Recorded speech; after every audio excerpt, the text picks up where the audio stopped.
தனது அரசியலுக்காக உரையை புறக்கணித்து சட்டப்பேரவையை ஆளுநர் பயன்படுத்திக் கொண்டதாக முதலமைச்சர் ஸ்டாலின் இன்று குற்றம் சாட்டினார்.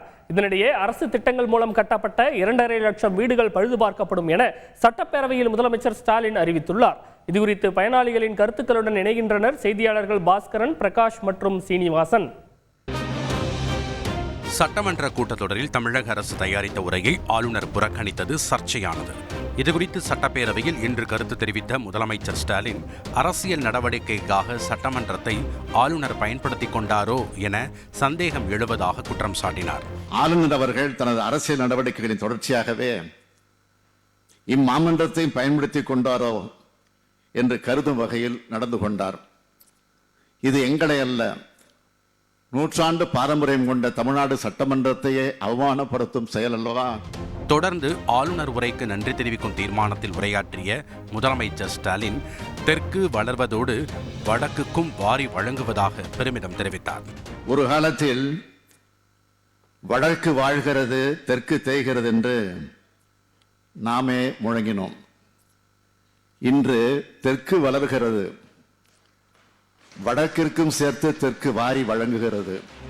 அரசு பொறுப்பேற்ற 33 மாதங்களில் செய்த சாதனைகளை பட்டியலிட்ட முதலமைச்சர் ஸ்டாலின், காலை உணவு திட்டத்தை செயல்படுத்திய போது தினத்தந்தி நாளிதழ் அன்று காமராசர் என்று மு.க. ஸ்டாலின் என பாராட்டியதை சுட்டிக்காட்டினார். காலை உணவு திட்டத்தை பாராட்டிய தினத்தந்தி நாளிதழ் அன்று காமராசர் இன்று மு.க. ஸ்டாலின் என்று தலையங்கம் தீட்டியது. பாஜகவுடன் கூட்டணியில் இருந்தபோது பேசாமல் இருந்த எதிர்க்கட்சி தலைவர் இப்போதாவது பேசுகிறாரே என்பது ஆறுதலாக இருப்பதாக கூறிய முதலமைச்சர், மத்திய அரசிடம் நிதியை பெற தங்களுடன் இணைந்து குரல் கொடுக்குமாறு வலியுறுத்தினார். தொடர்ந்து கிராமப்புற விளிம்பு நிலை மக்களின் கோரிக்கையை ஏற்று 2001ஆம் ஆண்டுக்கு முன்பு கட்டப்பட்ட 2,50,000 வீடுகளை சுமார் 2,000 கோடி ரூபாய் செலவில் சீரமைக்க நடவடிக்கை எடுக்கப்படும் என முதலமைச்சர் ஸ்டாலின் அறிவித்தார். இதுகுறித்து வாணியம்பாடியைச் சேர்ந்த சுமதி, தனம், சபிதா கூறுகையில், மழை வந்தால் எல்லாம் ஒழுகுது, அங்கங்கே இடிஞ்சு விடுது, ரொம்ப பயமாக இருக்குது, எப்போ என்ன நடக்குன்னு தெரியல.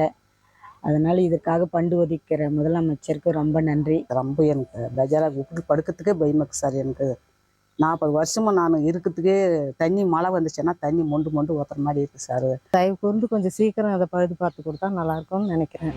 இந்த சூழலில் முதலீட்டாளர் மாநாடு உட்பட சட்டப்பேரவையில் தான் எழுப்பிய எந்த கேள்விக்கும் முதலமைச்சர் ஸ்டாலின் பதிலளிக்கவில்லை என எதிர்க்கட்சித் தலைவர் எடப்பாடி பழனிசாமி குற்றம் சாட்டினார்.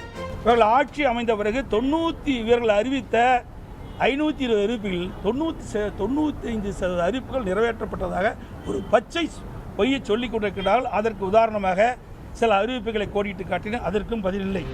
செய்தியாளர் பிரகாஷ் வழங்கும் கூடுதல் தகவல். மீண்டும் சட்டப்பேரவை வருகின்ற 19ஆம் தேதி காலை 10 மணிக்கு கூடுகிறது. அன்றைய தினம் 2024ஆம் ஆண்டுக்கான நிதிநிலை அறிக்கையை அமைச்சர் தங்கம் தென்னரசு தாக்கல் செய்கிறார். ரஞ்சித். நன்றி பிரகாஷ். செய்திகளை உடனுக்குடன் தெரிந்து கொள்ள உடனே சப்ஸ்கிரைப் பண்ணுங்க.